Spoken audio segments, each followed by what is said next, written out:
Welcome to day 6 of our 50-day journey. Today, we're going to tackle something that trips up almost every single beginner. What really makes the market go up or down? I bet you've seen a headline like this 1,000 times, right? Some piece of news comes out and the market reacts. And yeah, on the surface, it makes total sense. Bad news equals falling prices. It feels simple, clean, logical. But what if I told you that this simple, logical connection is, well, it's mostly wrong, and that thinking this way is going to keep you confused by all the market moves that seem to make absolutely no sense? See, most people think news is the engine driving the market. The reality, it's more like the spark plug. The real power comes from three deeper drivers. And trust me, news is the least important of them all. So here they are, and pay close attention to the order because it matters. The three real market drivers are: number 1, liquidity; number 2, positioning; and a distant third is news. Let's break each one down. Let's start with the heavyweight champion. This is the force that's almost invisible to us regular investors, but it has the most power. I'm talking about liquidity, or to put it simply, the flow of money. So what is liquidity? Let's keep it really simple. It's just the amount of money available in the system, ready to buy things like stocks. Think of it as the fuel for the market's engine. No fuel, car doesn't go. Here's just how much liquidity matters. When there's a ton of money flowing in, the market can just shrug off bad news like it's nothing.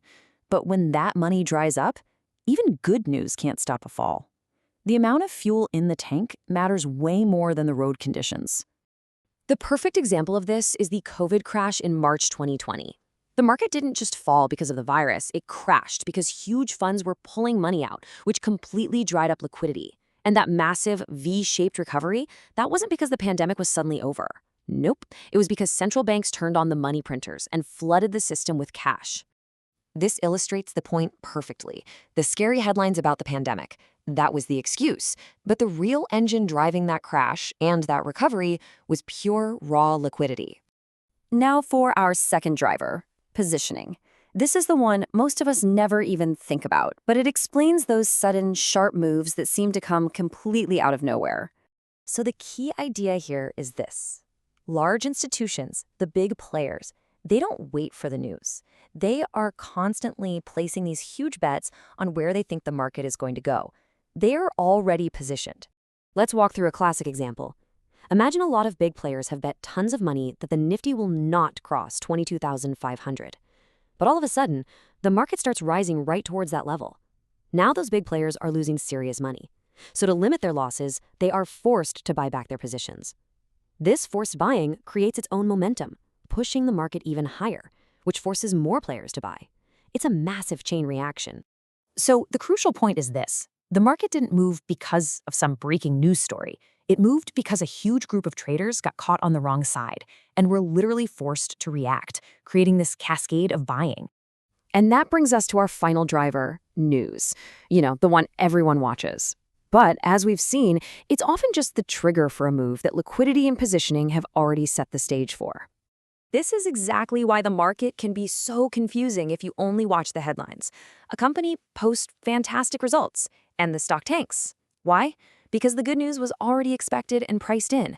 People call it selling the news. Or the RBI announces a rate hike, which sounds like bad news, but the market rallies because everyone was expecting an even bigger one. You've probably seen this play out. A scary headline hits, the market opens way down. Retail traders panic and sell.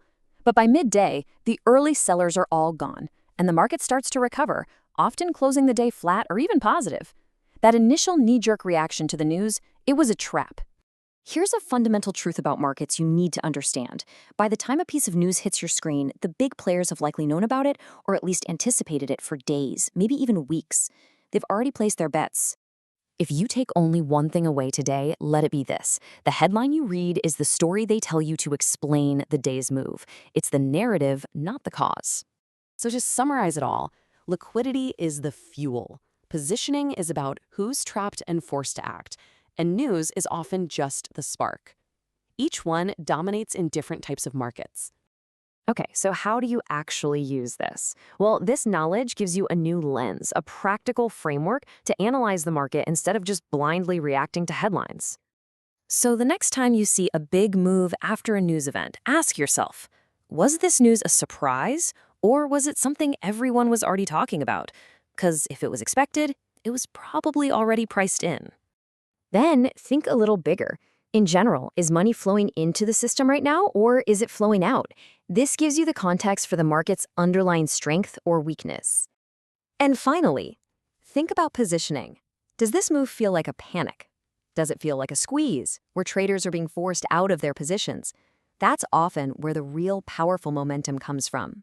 Now, a question for you, and be honest with yourself. Have you ever panic sold or FOMO bought based purely on a news headline? I think we've all been there. Think about what happened next. Understanding these three drivers is the first step to breaking that cycle for good. This brings us to a crucial question. Who are these big players creating all this positioning pressure?